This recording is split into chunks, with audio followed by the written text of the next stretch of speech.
Titanic ని బయటకు ఎందుకు తీసుకురారు? దానిని తీసుకువస్తే బీదవాళ్ళు కూడా వాళ్ళ కళ్ళతో టైటానిక్ ని చూస్తారు కదా. ఇలా చేయడం చాలా డేంజర్. ఎందుకంటే టైటానిక్ అట్లాంటిక్ ఓషన్ లో 12,500 ఫీట్ లోపల ఉంది. ఇందులో వాటర్ ప్రెషర్ చాలా ఎక్కువగా ఉంటుంది. టైటానిక్ చిన్న పెద్ద వస్తువు కాదు. 52,310 టన్నుల వరకు బరువు ఉంటుంది. దీనిని ఎవరైనా పైకి తీసుకురావడానికి చూస్తే మాత్రం ఇది పైకి వచ్చే సమయంలో ముక్కలు ముక్కలుగా అయిపోతుంది. అప్పుడు ప్రజలు దీనిని చూసి ఇది టైటానిక్ కా లేదా చెత్త అని అనుకుంటారు.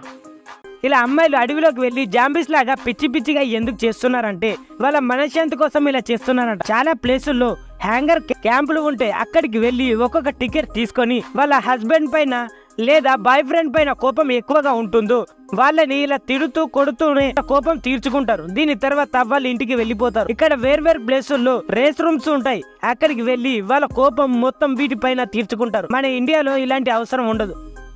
ఈ స్ప్రేను వాటర్ మిలన్ మీద కొట్టినప్పుడు వాటర్ మిలన్ ఎంత గట్టిగా అయిపోతుందంటే అది రాయిలాగా అయిపోతుంది. గుడ్డు పైన కూడా స్ప్రే చేసినప్పుడు అది కూడా ఇలానే అవుతుంది. వాటర్ మిలన్ ఏకుపైనే కాదు, ఏ వస్తువుపైన కూడా స్ప్రే చేసినప్పుడు అది చాలా గట్టిగా అయిపోతుంది. వాటిపైన ఏమి ఎక్కినా కూడా అది ఇంత కూడా విరిగిపోతుంది. అసలు దీనిని లైనెక్స్ అని పిలుస్తారు. దీనిని పాలియూరథిన్ ఐసోసైనేట్ తో తయారు చేయడం జరిగింది. అందుకే ఈ స్ప్రేని దేనిపైన కొట్టినా కూడా దీనిలో ఉన్న మాలిక్యూల్ అన్ని ఒక్క దగ్గరగా మారి దానిని చాలా గట్టిగా మార్చేస్తుంది.